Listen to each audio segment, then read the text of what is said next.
This is how the garage looked initially. You can see all the walls are completely bricked. It was just essentially a garage. It was very messy. It needed a lot of tidying up, a lot of sweeping down to get it initially started, and that's the start. Hey beautiful people, so today's video is going to be an update on my animal room. Everything's finally moved in. I'm in the dark spot of the room right now because I don't want to give too much away of what's going on with the room, but I will update you all what's currently in here at the end, the process of it, or the journey, and how long it's took. It took a month and a half in total. It's been a long process, but I'm finally getting there. I'd say the room at the moment is like 95% complete. 95% of that though, by the way, is purely just what I've got already.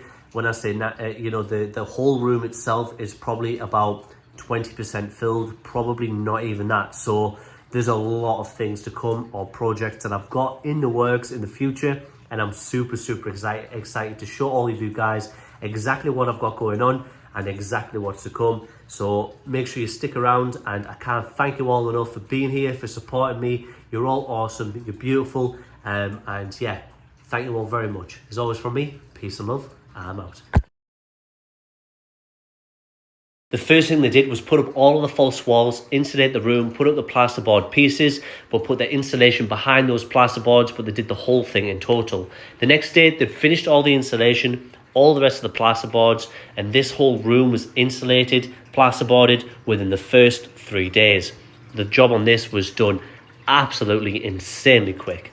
The following week, the plasterer came round. It took him 2 days to plaster the whole room. And for me, I think that was a really good job. Well done. They put a new door on the side of the room as well, because the door on there was a really rusty old door.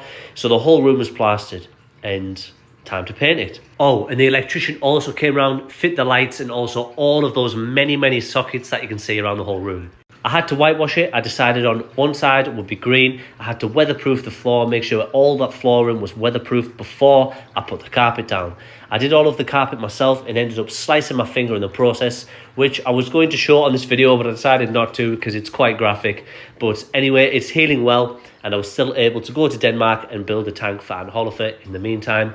But I just needed this carpet down and we're done. Once the carpet was down, the first thing I actually did was quickly clean the room off, get things out of the way, and then I decided to build my bearded dragon Viv. This Viv, or the recent video you'll see, my hand was forced in terms of actually physically getting him.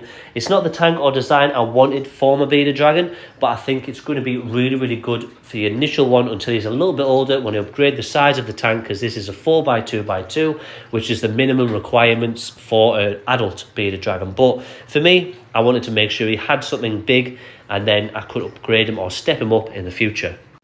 You can see at the moment though, the room is still an absolute mess. There's tools everywhere. I need to get all of my shelves organised. There's certain things in this room at the moment that won't be in here, but ultimately I need to get the whole room organised, everything out of the room, and then essentially put back in the room. I've got a lot of different things that are currently in the animal room I've got at the moment, but I need to make sure I sort that out. I essentially plugged up a thermostat with a little oil heater in here, which is doing an absolutely incredibly good job, and the thermostat is working absolutely perfect as well. This bearded dragon Viv is going to be moved slightly closer to the door, and I'm going to be stacking another Viv on top of it. And that was that really.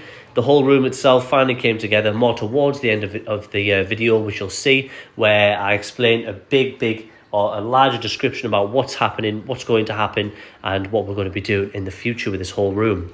After that, it was move-in day. I got my father, my cousin, and my brother-in-law to come around and help me and move all of these tanks from the animal room into this brand new room.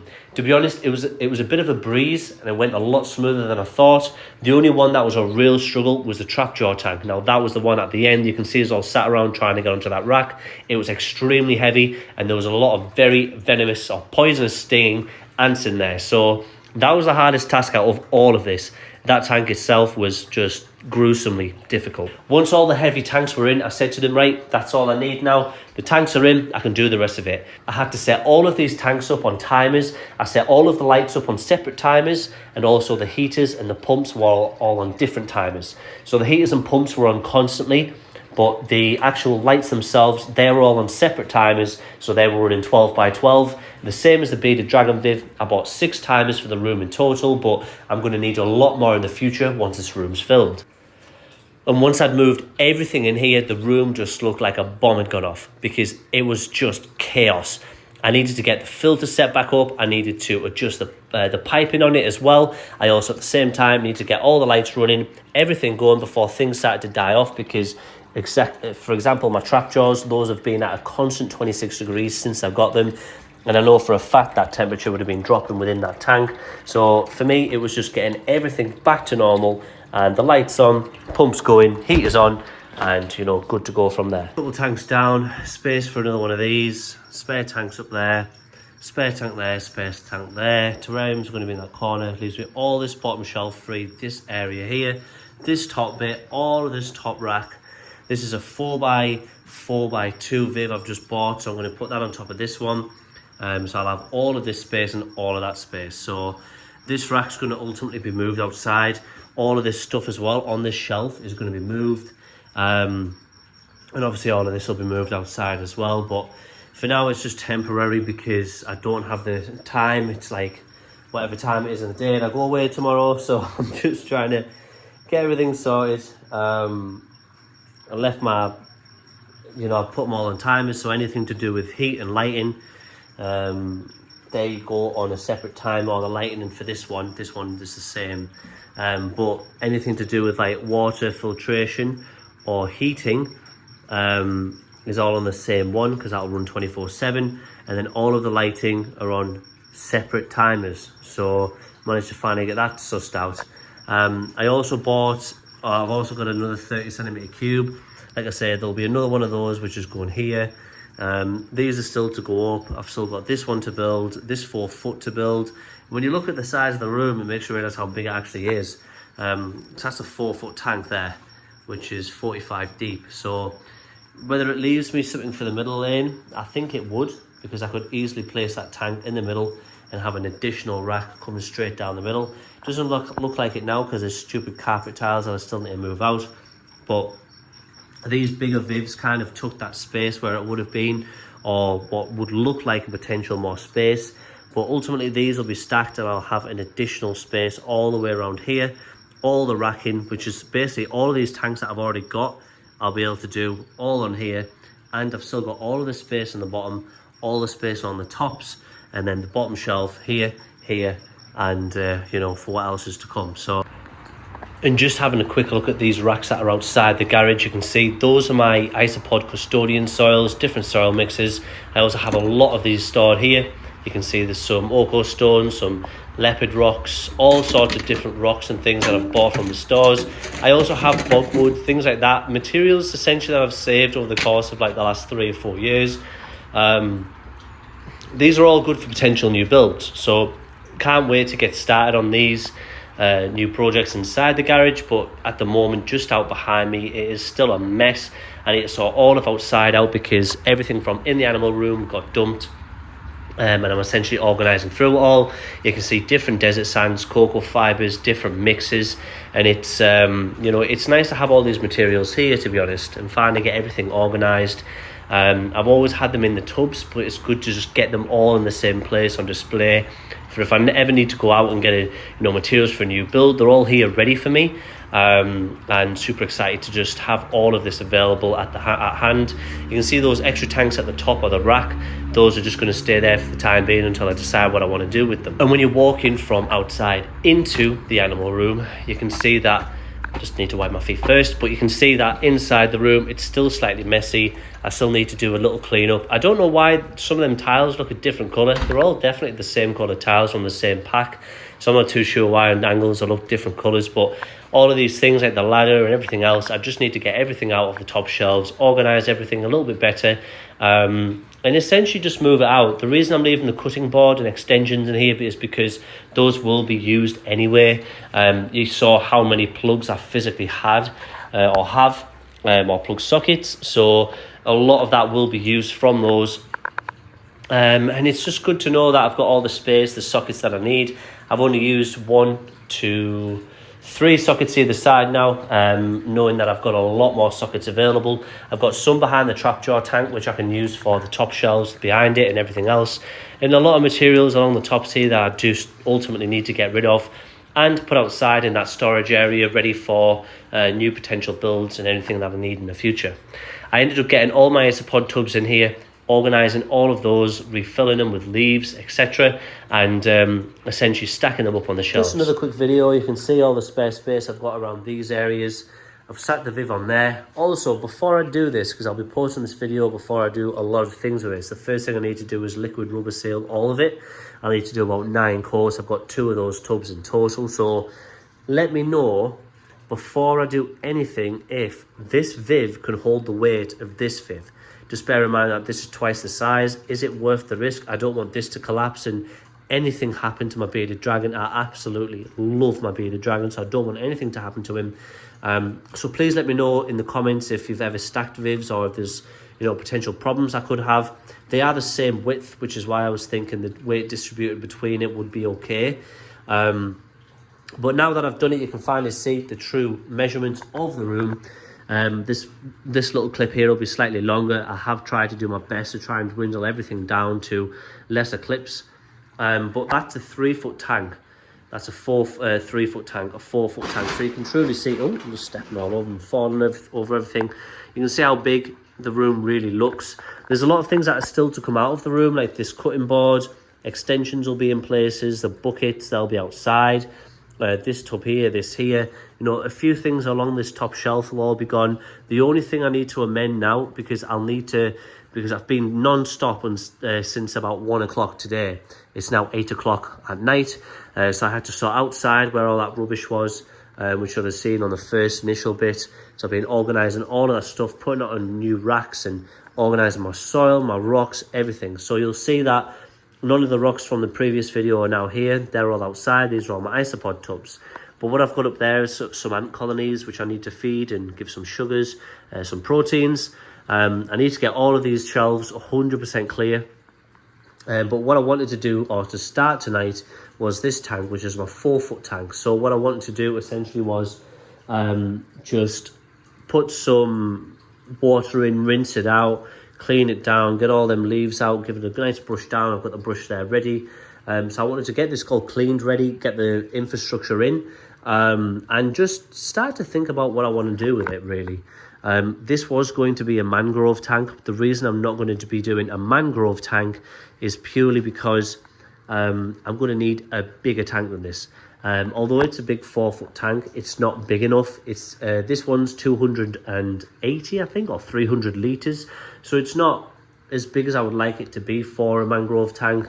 Ideally for me, a mangrove tank, I'd want it this size, but 6 foot across and 4 foot high. But buying glass like that is impossible. So I think what I'd end up doing is buying a Viv this size, or even bigger potentially, and then completely rubber sealing it again and having it that side. This also does give me enough room for the middle bit, which I was worried about that it wouldn't. But I've just measured it from the blue part of that rack all the way to that Viv, and it's 2 meters across. So it gives me plenty of space to add an extra middle rack, which is only going to be 45 centimeters in the middle here. You can see how tiny they are to here. So if you had that, you can see how small it is for this middle section, which is great. So I can have an additional rack here. I don't think I'll have 2, because if I had 2, then as you can see there, I would have to then sacrifice space at the top end. So I'll probably just get one of these racks, bang in the middle, or sort of about here, so I wouldn't lose too much room. I'd have enough space to walk around either side of it, but it also gives me the potential to add even more tanks to this. I do have a 60 centimeter big, huge rack. I always had these 2 tanks on initially from my other videos. You'll have seen that I made, I actually did how to make a stand video or something like that. I think I ended up putting it on private. But yeah, I need to keep something, or have the bigger tanks on something that is going to last. So this middle section, I wanted to have that.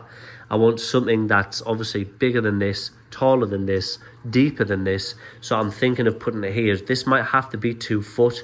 So as long as I have something 2 foot here, a big handmade stand, which I've got, I can then keep all of my other things below it, some storage, things like that. Not just that, if I want to do the mangrove tank, It can then also mean I have a sump system below. You would see the sump, so I'd probably end up having to do something to block it out, but I'm not actually that bothered really about it. I do want to rescape that tank in the corner. This one I'm happy with for now.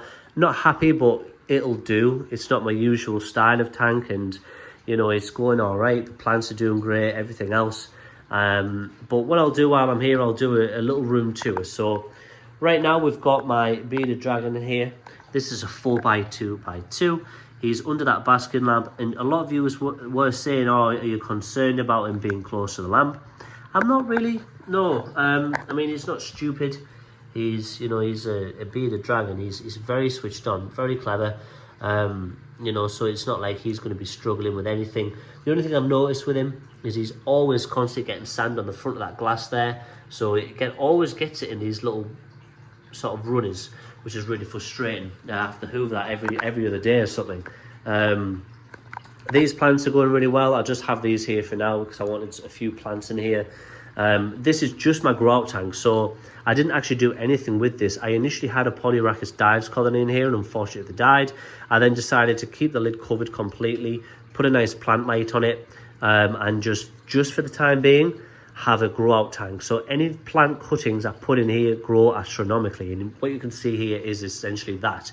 So this bromeliad I've got in here is now kicked out a new baby. You can't see it from the video, but it's just gone really, really well with that, because I've always wanted something I can just dump something in. This has gone really well, but I'll just strip all of this down because it's essentially a tank that I can reuse. It's a 30 by 30 by 60, so it's a really good size for exactly what I need it for. Again, just 2 plant tubs. These will be moved as well. These aren't here like sort of permanently. I'll probably fit something like these ecosystems in that spot. This is my trap jaw colony. The soil itself is getting very, very mucky, and you can see just down here, there's a lot of muck settling on the bottom there, and I really don't like it. This always looked a lot bigger in my other room. I don't know if it's a zoom or not, but in my other room, this always looked a lot bigger than what it really is. You can see them there though, still mooching around. I've just put some sugar in, they're still eating plenty of jelly. I need to give this a little bit of a cut down there because you can see these plants are starting to touch them lights. But this is my trap jaw colony. They are going really, really well. Super happy with them, and to be honest, I need to just get this water area a lot better. I've ordered a power head, which is like a marine power head, which will stir that water up and get it all kicked into that filter, because if you look, you can see the filter's doing absolutely fine. That filter is for essentially like a 300 litre tank, and this is 120 litres. It's a 3-foot tank, so I over exceeded it because I wanted to do that. Down here is my Scutellaris colony. Now these are also doing really, really well. I need to reseal and rebarrier everything. They're still going absolutely wild. They're still absolutely wild, and you know, it's one of them things. They are nuts. They're constant, just constant. I'll be honest, this colony I am getting a little bit fed up of, because they've escaped that many times that I am getting fed up of them. I'm fed up of them escaping. I'm fed up with them being around my rooms. And it's just a long job trying to get these from stop escaping. I'd probably have to rethink what I do with them, but anyway, that's fine. This is my maculatus colony. Now this one is in need of a clean, so I do need to wipe all of this glass down to give it a massive plant cut. I haven't cut any of these plants for probably about a week and a half, 2 weeks now. So this is just due a cut, a nice tidy up. It looks a mess, and it's the same as all my other tanks. I've been that invested in sorting the room, sorting outside, getting everything in here and organising everything, that I haven't had time to actually physically like make anything look nice or what it used to look like. So I'll give that a massive cut down. And just up here is my my dart frogs. So my dart frogs are doing really, really well. I'm just sort of showing it here. It's still absolutely wild. Towards the bottom area though, I am concerned because this isn't growing as well as it used to in terms of the foreground plants, or the plants towards the bottom area. I think that's more down to the lighting in this new room. Quite a lot of it died off around the bottom areas, so I am slightly concerned. I've got 3 lights at the top there. You can see them shining through. but I don't think they're enough for what I need. I think I'm going to have to order a couple more of these lights, the ones at the front. Now those are all Pond Solutions lights, and they are absolutely fantastic for lighting any tank up. So I'm going to have to order probably another 3 of those. It's just the expense of everything, and you know how much everything is. But that's my Dark Frog tank. It actually is going really well though, despite it needing a big cut down. This is my vampire crab and morning gecko tank with the shrimp, the fish, everything like that. Also the dwarf African frogs, or frog, we've got one in there. So this is going really well as well. Doesn't look like how it did. The top canopy is mental. It needs a really, really good clean. It's just messy. You can see it just, everything's overgrown. It's been a week and a half, 2 weeks since I cut this as well. The clover's starting to pop out. The ficus is everywhere. The tribsentia, the philodendrons all over the place. It just needs a really good maintenance check. And a bit of a refill as well, because you can see the water level is slightly lower than I usually have it. But other than that, everything's in this room. You know, the room itself is looking good, but the tanks aren't to the usual standards. So for me now, it's just big maintenance night. That's everything so far. Oh, and even this, my Scolopendra Dahani dragon centipede. I need to wipe all that glass down, get it all sorted, feed another roach, and that's about it really. It's been a journey. I need to give this room some TLC. No, the tanks TLC. The room's had enough TLC. The tanks need some TLC, and that's me pretty much done. I'm really excited to get it all finished. Really excited to get the other tanks that are in here built.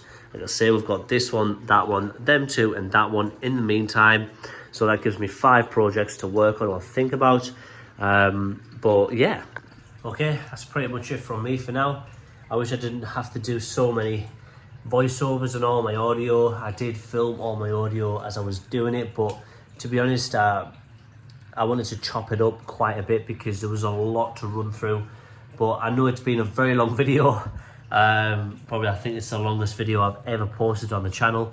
But either way, I just wanted you guys to see the whole process of everything that went into this room. We're talking now like, you know, a month and a half, 2 months later since I started this project, and there's still plenty of things to do. Plenty of tanks to go in here as well. So really excited to get everything in here finally. I think in the future, you know, we are going to be changing things up in that I'm going to be getting more professional lighting for, you know, the editing and things like that. Hopefully a camera as well to get better footage of what I'm doing. I'm always using my phone to edit. I'm using my phone to film. You know, and maybe that's something I should be working on next, on my next step for the whole project of, I guess, Andscapes. But thank you so much if you've stuck to the end. I really appreciate you. I understand this isn't your usual video and it's going to be much more boring than usual. But believe me, the videos after this one are going to be a lot more interesting and a lot better than your usual content. You know, my usual content is definitely not, you know, building rooms and the rest of it. So thank you very much. I really appreciate you all, and as always from me, peace and love. I'm out.